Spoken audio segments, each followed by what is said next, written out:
Olá, hoje eu vou falar sobre o texto, no meu mapa mental, sobre o texto From the Concept of System to the Paradigm of Complexity, de Edgar Morin. Achei interessante, eu vi que é uma tradução para o inglês, então eu fui procurar então quem era Edgar Morin e achei muito bacana. Então ele está vivo, né?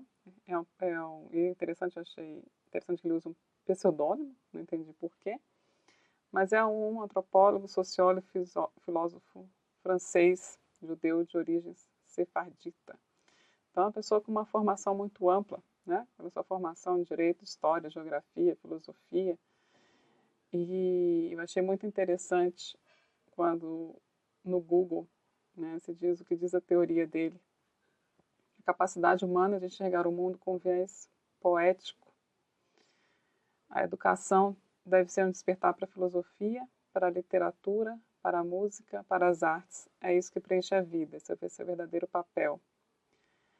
Então ele entende que as pessoas devem ter uma formação mais filosófica, mais artística, mais centrada num pensar do que em tecnicidades, né? Mas vamos ao texto do Edgar Morin. Então eu reduzi aqui um pouquinho o nome do texto para ficar melhor o mapa mental. Então, primeiro ele traz o conceito de sistema, e sistemas como paradigma, né? Um paradigma que forma todas as teorias. Então, na verdade, a ideia que a gente tem de necessidade de simplificar a realidade, então, para isso que são criados os sistemas. Interações de organização, o sistema é composto por interações de organização que são fundamentais para a sua compreensão. Então, a gente tem a questão dos diversos sistemas como uma parte de facilitar uma compreensão filosófica, por exemplo. E ele apresenta o paradigma da complexidade versus o paradigma dos sistemas.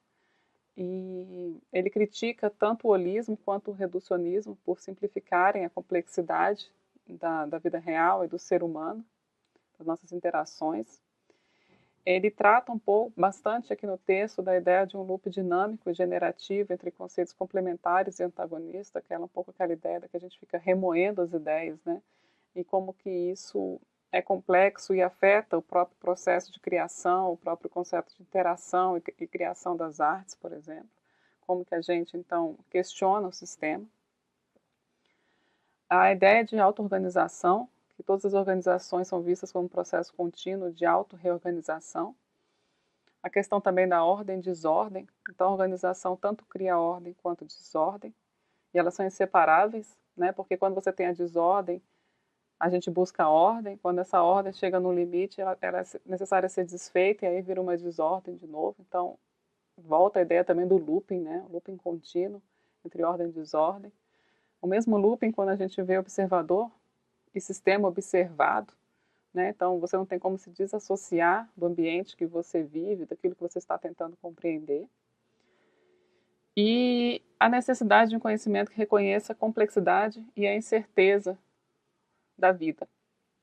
E aí as implicações filosóficas e sociais do paradigma da complexidade.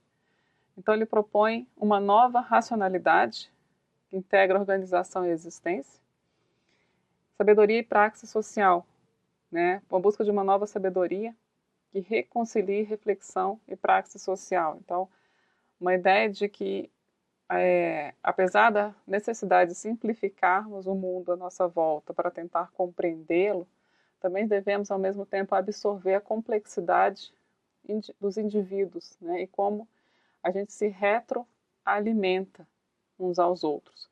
E como nada é estável. Na verdade, o sistema está em constante, os sistemas, nós, estão em constante mutação e que essa inter-relação entre indivíduo e o seu entorno, ela muitas vezes não tem muito bem como ser medida, né? Mas a gente deve mais aceitá-la e entender que alguns influenciam mais o seu ambiente do que outros, mas que, na verdade, tudo faz parte de uma grande complexidade social para que a criatividade, para que a noção de mudança também se desenvolva.